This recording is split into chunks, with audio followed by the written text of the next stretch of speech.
Bonjour à vous, ici David Laroche de la série Wake Up Calls. On arrive ce samedi et je voudrais aborder le thème de la confiance en soi comme chaque samedi. Ce qui tombe bien parce que mon attitude gagnante d'aujourd'hui est la confiance en soi. Cette vidéo s'intitule la confiance en soi parce que pour moi, c'est l'attitude gagnante, toute catégorie, qui permet justement de passer à un autre niveau.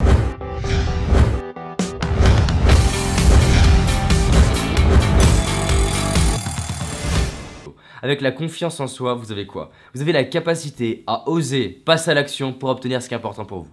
Dit autrement, vous avez la capacité à ouvrir les portes de votre potentiel, à ouvrir le robinet et à laisser votre potentiel vous habiter, s'incarner en vous pour commencer à transformer vos résultats. La confiance en soi pour moi, c'est la capacité justement à exploiter ce qui est magique en vous pour créer des résultats à la hauteur de cette magie en vous.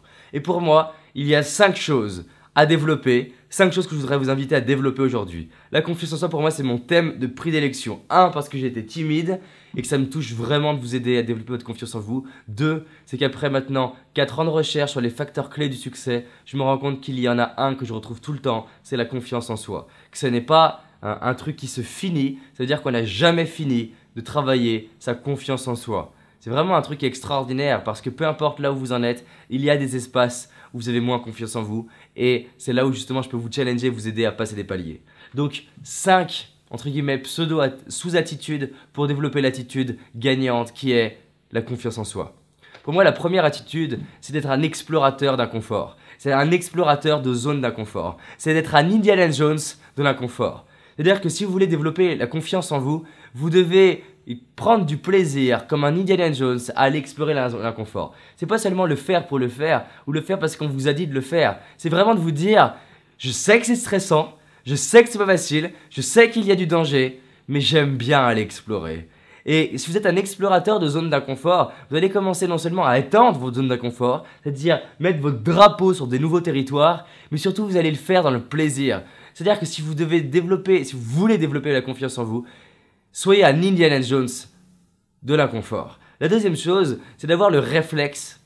Le réflexe, j'ai peur donc je fais. C'est-à-dire que si vous réalisez que la peur est un signal qui vous dit, non pas danger, mais opportunité, qui vous dit attention, vous avez quelque chose que vous pouvez faire pour passer à un autre niveau et devenir la personne que vous voulez être, vous réalisez que si vous avez peur, faites-le. Soit vous le faites tout de suite, ou là vous mettez en place un petit pas intermédiaire pour plus tard arriver à le faire. Ça veut dire que soit c'est un signal pour vous donner l'action à faire maintenant, soit c'est un signal pour vous donner l'action à faire plus tard en vous donnant un sous-signal qui est l'action à faire intermédiaire tout de suite.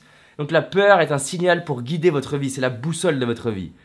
La troisième chose, et d'ailleurs je vous invite à regarder la semaine sur la peur où je vous donne justement ma vision d'à quel point la peur est une boussole. La troisième chose c'est que chaque jour je le fais pour grandir. C'est-à-dire que la confiance en soi, c'est cette capacité à se poser la question « Qu'est-ce que je fais aujourd'hui pour grandir ?» C'est la posture d'évolution en se posant la question « Qu'est-ce que je peux faire pour être fier de moi ce soir ?» Chaque jour est une nouvelle opportunité pour créer une nouvelle journée inspirante pour moi et pour les autres et devenir un modèle pour le monde. Pour moi, la quatrième chose, c'est d'accepter la vulnérabilité. En ce moment, c'est vraiment le truc que je développe. Avoir confiance en soi, c'est oser se montrer faible. Être fort n'est pas ne pas être faible. Être fort, c'est oser se montrer faible. Être fort, être confiant, c'est justement s'aimer suffisamment pour arriver à s'aimer et se montrer tel qu'on est et pas tel qu'on voudrait qu'on nous voit.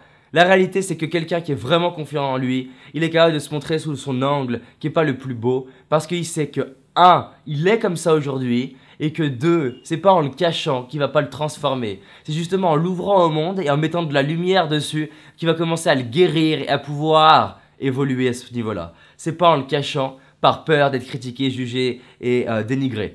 Et pour aller plus loin, allez voir les vidéos précédentes où je parle de communication par rapport à cette idée de dément. Et pour moi, la cinquième chose qui développe la confiance en soi, c'est l'authenticité. C'est d'être soi-même. L'authenticité, c'est partager les vraies réponses qu'on a au fond de soi. L'authenticité, c'est dire ce qu'on a envie de dire quand on a envie de le dire. L'authenticité, c'est être prêt à être rejeté pour qui on est, mais aussi être enfin prêt à être aimé pour qui on est. Et de dire les choses qu'on a au fond de nous-mêmes. Plutôt que de vouloir être un opportuniste par peur de perdre des opportunités.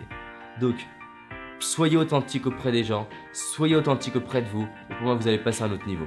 Méditez là-dessus. À bientôt.